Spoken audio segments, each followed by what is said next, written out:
Les anges insistaient auprès de Lot. Lève-toi. Prends ta femme et tes 2 filles qui sont ici. De peur que tu ne périsses dans la ruine de la ville. Le verset 16 dit. Et comme il tardait, les hommes le saisirent par la main.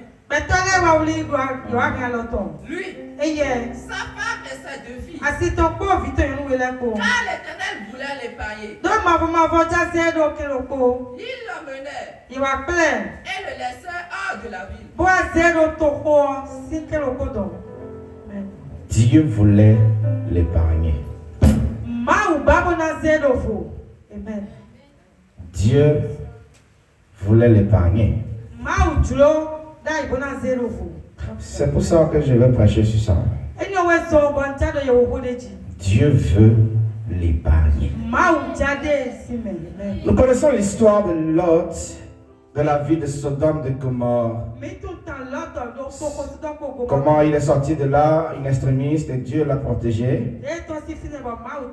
Et les anges ont détruit la ville. Le feu, le soufre sont tombés dedans. Détruit totalement les 2 villes. Parce que Dieu était fâché contre les villes là. D'une forte colère. Nous connaissons très bien cette histoire. Ce n'est pas nouveau dans les oreilles. Mais je vais prendre quelques révélations rapidement qui vont être très utiles pour notre compréhension. Amen. Il s'agit ici donc de Lot. Souvenez-vous très bien. Il est sorti du pays d'Abraham. Il est de la famille du père Abraham. Et il marchait avec Abraham. Lorsque Dieu dit à Abraham, sors de la maison de ton père, va là où je te montrerai. Il est sorti sans savoir où il va. Et la Bible dit qu'il est sorti et Lot l'accompagna. Dans Genèse 12, Dieu a dit ça à Abraham. Il lui a dit, je te bénirai à l'infini, mais écoute-moi, tout cela sort. Et dans le chapitre 13 maintenant, il a pris la route, il était riche. Dans le verset 2, verset 13, chapitre 13, verset 2, il dit qu'Abraham était riche. En troupeaux, en or, en argent, en serviteurs.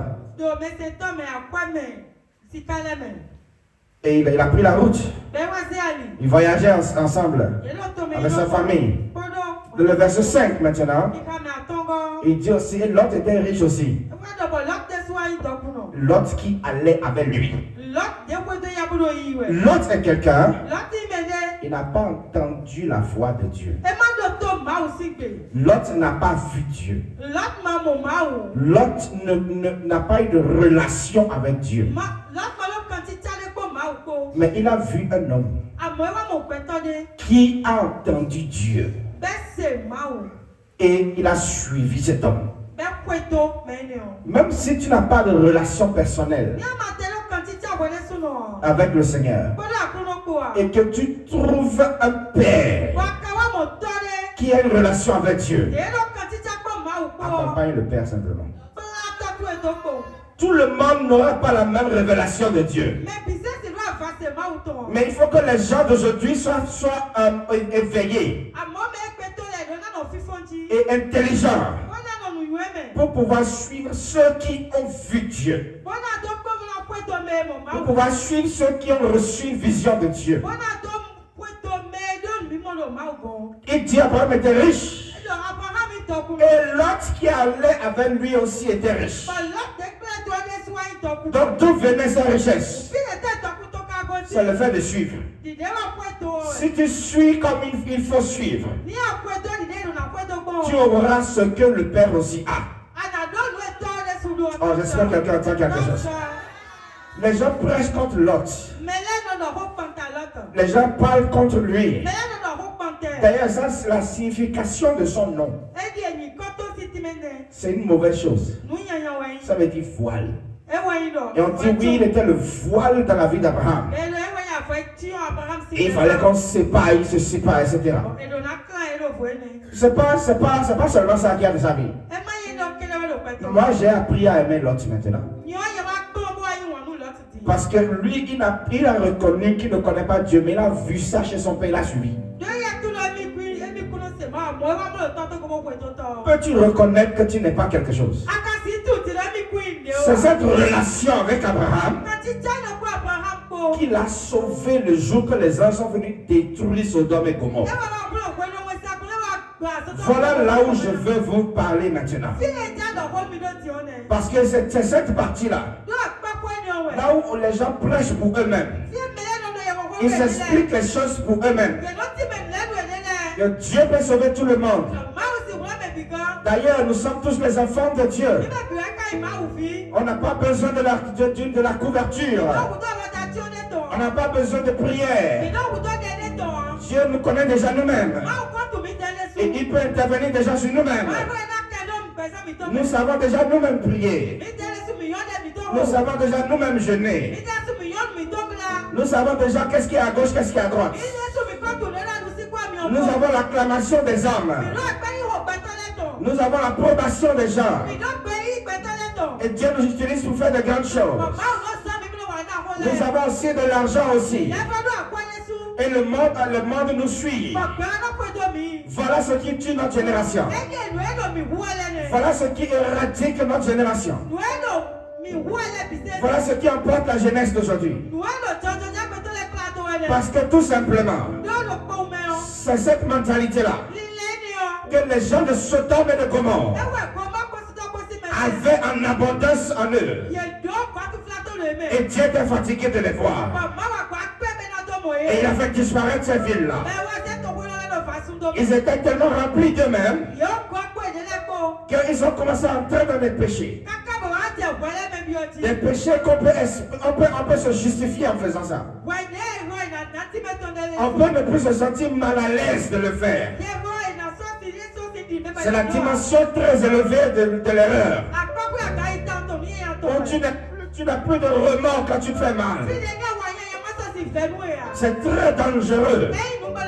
Souviens-toi très bien. Ces deux anges qui sont venus pour rencontrer l'autre. Et toute la ville de Sodome est venue devant la porte de l'autre.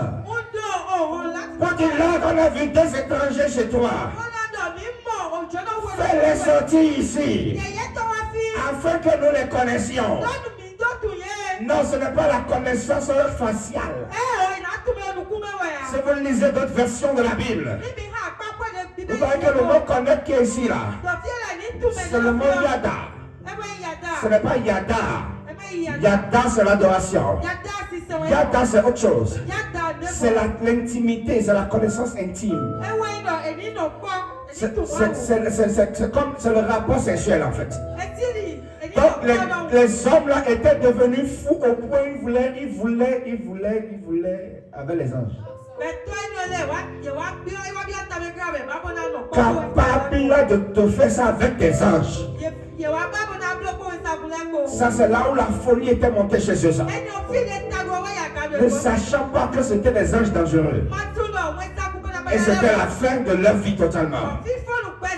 Dieu voulait faire disparaître toute la ville. Mais à cause de l'autre, à cause de sa relation avec Abraham, les anges l'ont fait sortir de là. Lui et sa petite famille. C'est pour ça que je dis Dieu voulait l'épargner. Tel que la Bible a dit au verset 16. Il dit Dieu veut l'épargner. Je veux détruire la ville, mais j'ai quelqu'un à épargner. Je veux détruire le pays, mais j'ai quelqu'un à épargner. Les récoltes vont être détruites, mais la récolte de quelqu'un ne va pas être détruite. Le mariage veut être détruit, mais le mariage de quelqu'un veut être préservé. Les business de quelqu'un veut être gâté, mais pour quelqu'un sera préservé. Il devait avoir des frustrations partout, des pleurs de lamentation. Mais c'est quelqu'un, Dieu veut l'épargner. Dieu veut l'épargner. C'est à cause de ça que je lève ma voix. Et je proclame en tant que père, dans la vie de quelqu'un ici, que mon Dieu t'épargne. Je dis que mon Dieu t'épargne. Que Dieu t'épargne. La destruction qui arrive, les maladies qui arrivent, la dégradation qui arrive, l'épidémie qui arrive, les lamentations qui arrivent. Que mon Dieu t'épargne ça. Que Dieu t'épargne ça. Que Dieu t'épargne ça. Que Dieu t'épargne.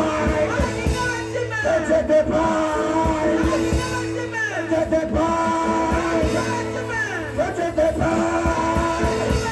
Que Dieu t'épargne. Chaque faillard.